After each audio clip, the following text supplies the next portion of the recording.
I just think it's amazing that we have the Hacker Fantastic and then the Katie Moussouris back to back. Like, that's amazing to me. I am Yeah, just fangirling all over the place here. yeah, I agree. So, Katie, thank you for coming. It's a great pleasure and honor to have you on. Yeah. Are we live? We are live.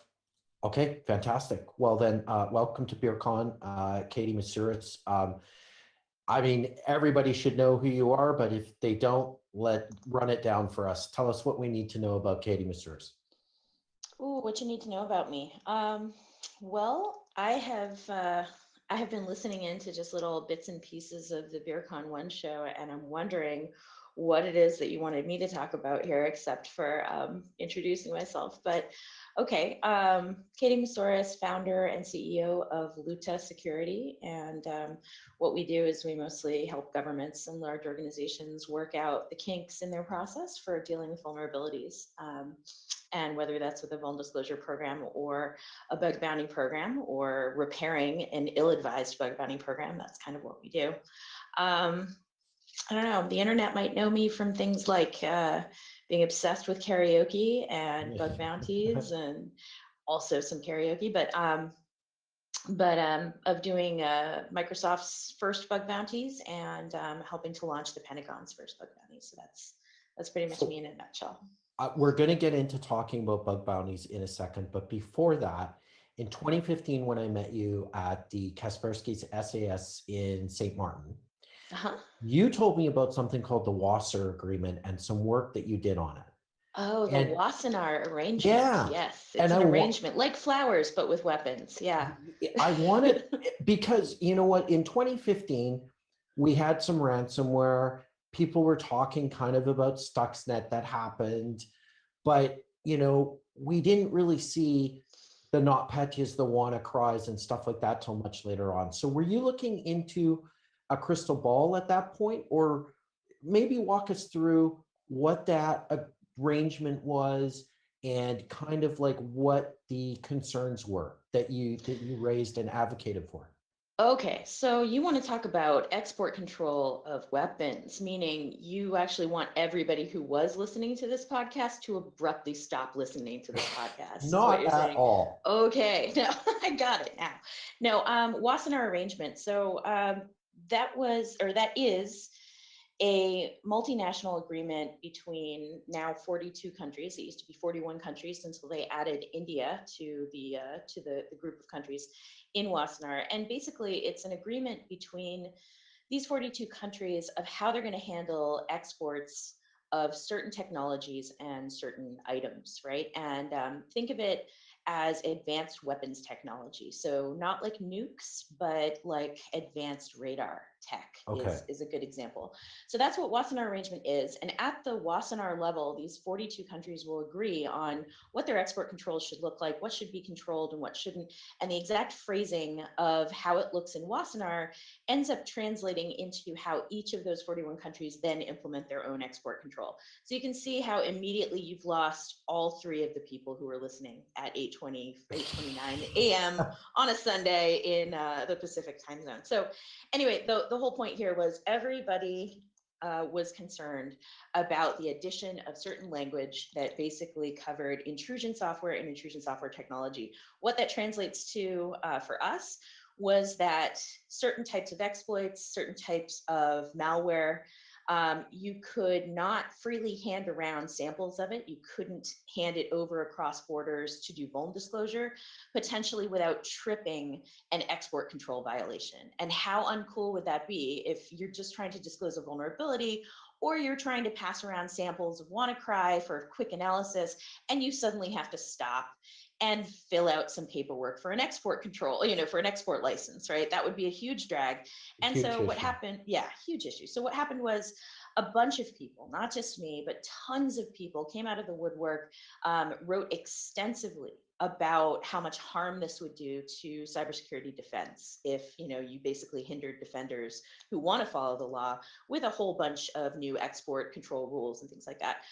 Competitions like pwn to own would be much more difficult to conduct, if not impossible, with these new export control rules, etc. Metasploit might be illegal then Well, so to put it. Metasploit is already under a bunch of other export control rules, but Oh, you wow. definitely have a point. Yeah, I mean, well, it does because of encryption and a whole bunch of other stuff.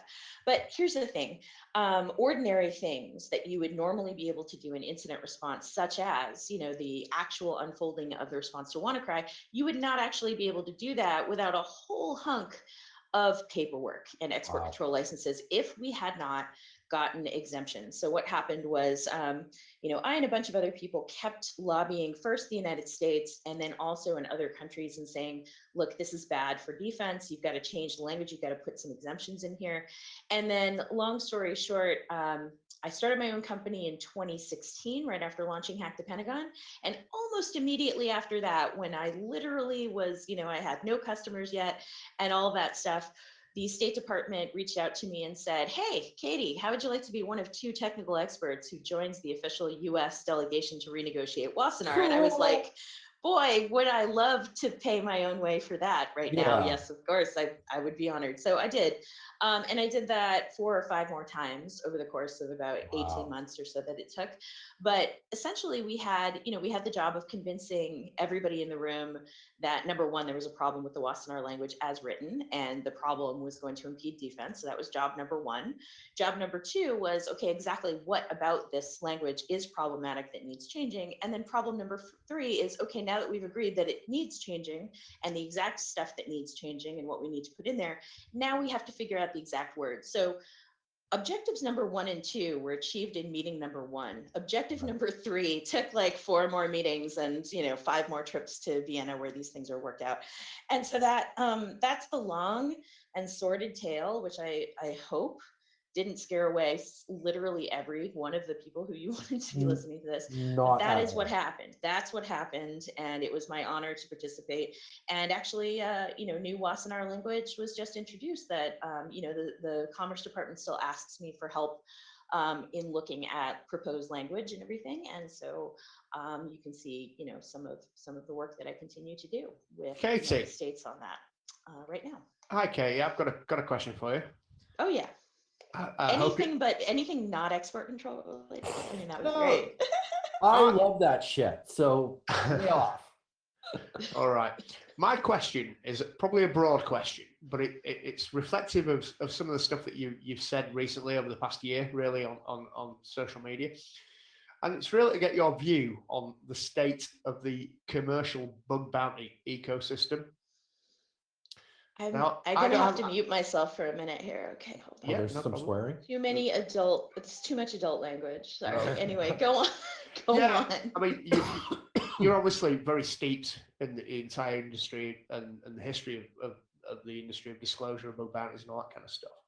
I don't really have an opinion on it, but I'm really interested in hearing yours in terms of your take on how it's turned into an industry and all the rest of it and what the detrimental effects are that you see and all that kind of stuff. So just share some of your insight. That'd be really good.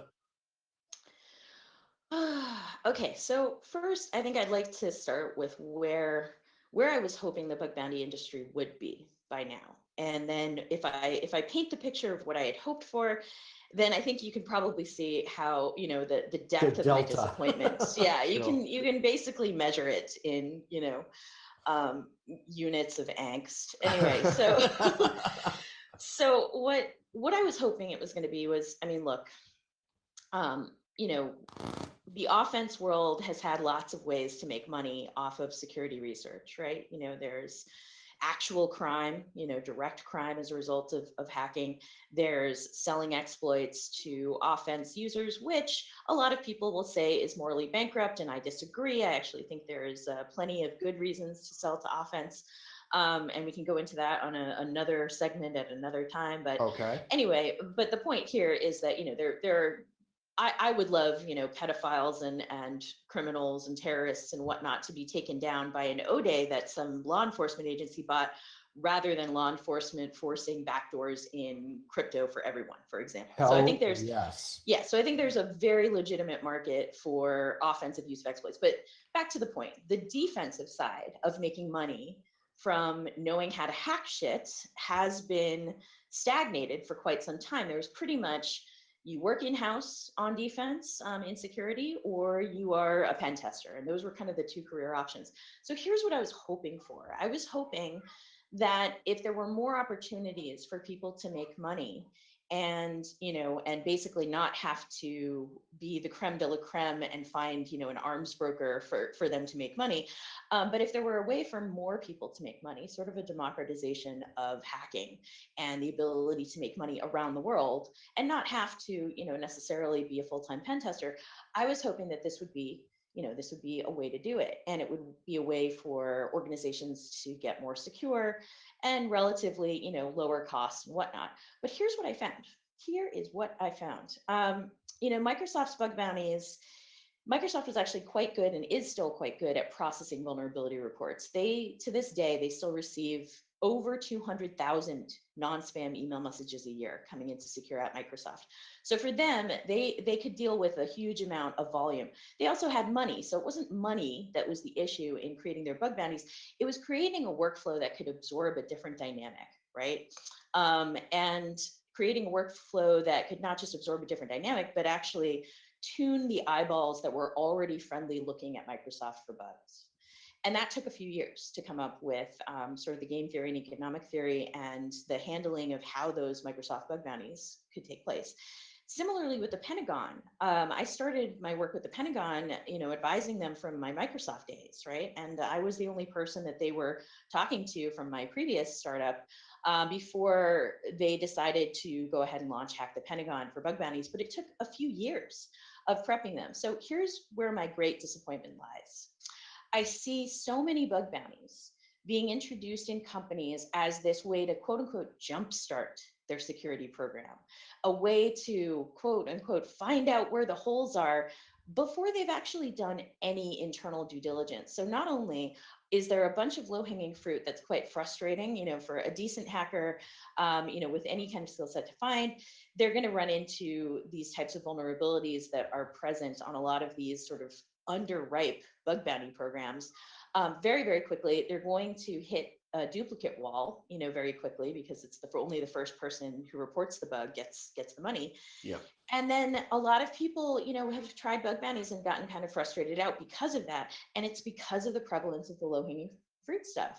And what I see over and over again, and I have to come in to organizations that have asked me for help because either their bug bounty program is basically turning out, it's like they wanted bees, but they get ants. It's like they wanted a certain kind of bug. That's how and then you they're get getting ants. That's how you get it. Because did you want ants? Because that's how you get ants. Get ants. But I mean, they're literally getting the wrong kinds of bugs. It is taking up resources because they still have to respond to them. They still have to fix them. They still have to pay them out, but they're not getting the value that they wanted. Why? Because the population that tends to be on these bug bounty platforms is in two very sharply distinct groups.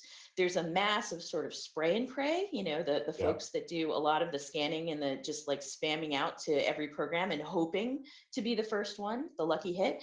And then there's the ones who have really gotten good at making that type of bug bounty lucrative for them. And it's, the bug bounty companies are also pointing a lot more private programs at these sort of higher skill set finders that are in their top 100 effectively. So there's nobody really in between. There's no like middle class of bug bounty hunter. And the reason is the lack of, sort of foresight in creating these programs that are not very well supported on the inside of their organization. So anyway, if that kind of gives you a picture of what I had hoped it would be with all of this work. So starting, way back from when I started, when Microsoft asked me, like, can you create bug bounties that will work for us? They asked me that question in 2010. So here we are at the end of the decade, and I'm staring down the barrel of what has this become?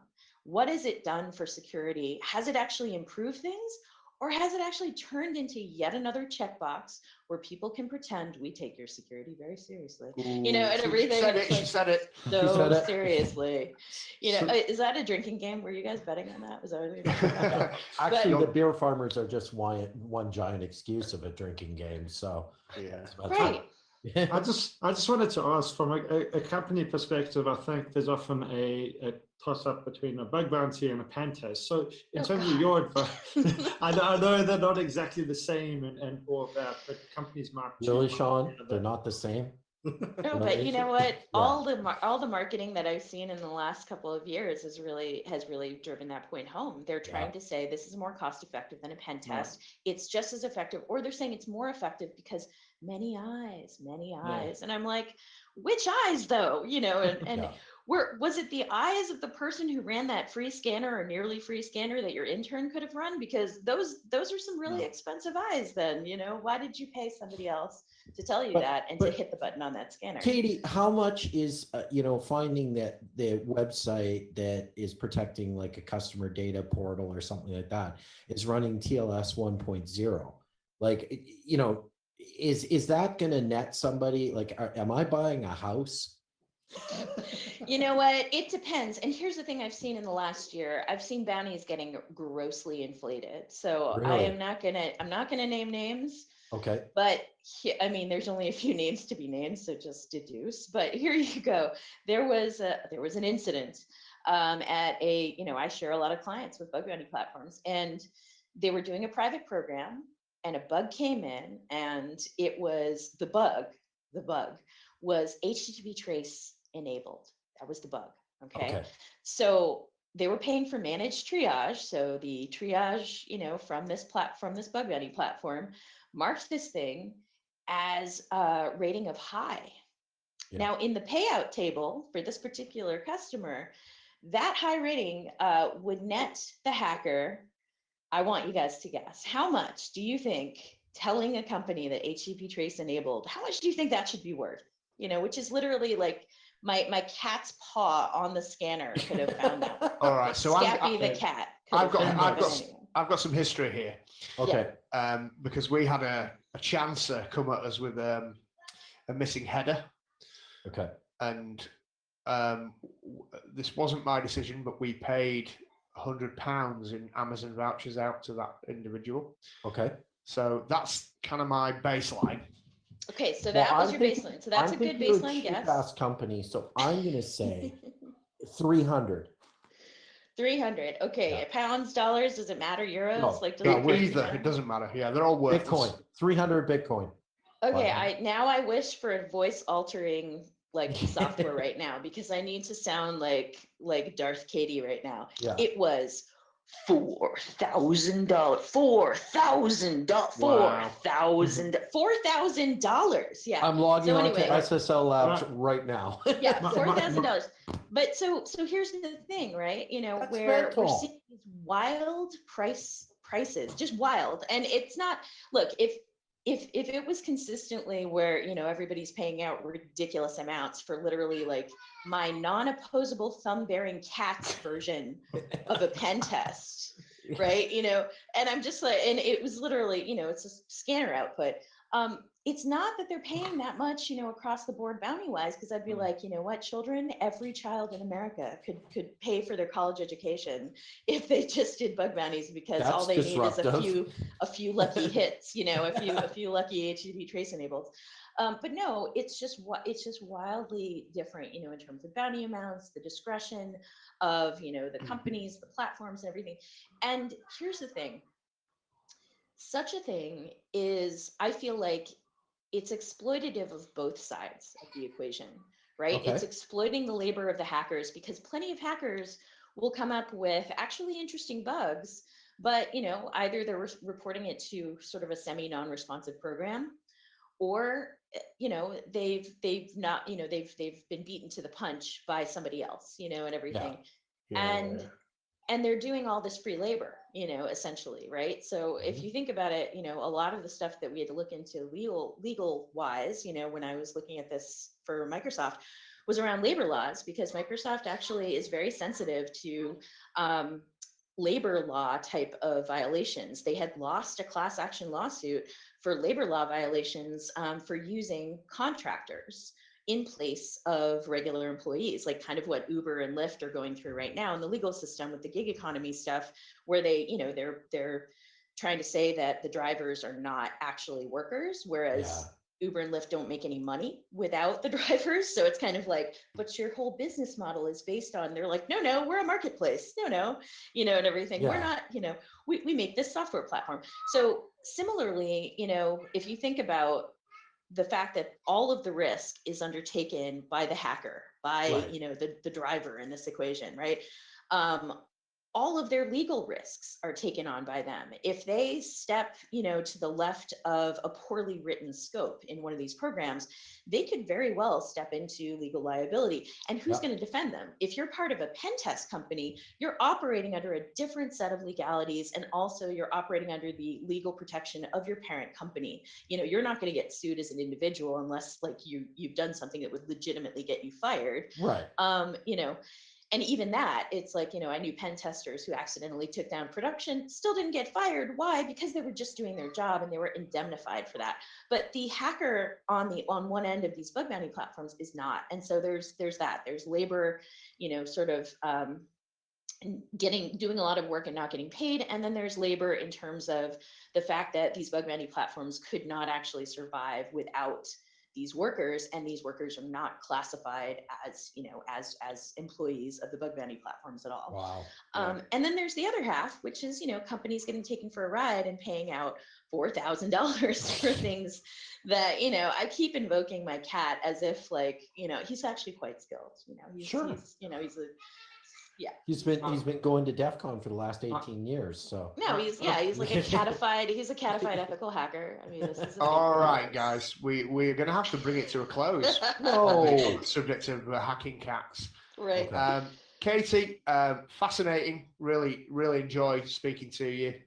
Just amazing. I love listening to your insights and your experiences, and certainly following you on Twitter. It's That's an extremely experience. Yeah, it's just good stuff, and we're thankful. Personally, I think we're thankful to have people like you involved in what we do. 100%. Yep. Well, absolutely. I was a pen tester for 7 years of my career, so this is not an alien landscape to me. And anyway, the point is, I would like for there to be more ways for our people to make money and stay out of jail, and that's kind of what I'm all about. That's a good plan. Cool. All right. All Well, right. thanks for having me. Thanks for joining us, Katie. We really appreciate it. Katie Okay. Moussouris, people, follow her on Twitter if you don't already. Absolutely. So guys, I just finished typing up my resignation letter. I'm now getting into bug bounty. You're going to go and find HTTPS header not enabled and score big. Oh, piss Yeah. off, Ian.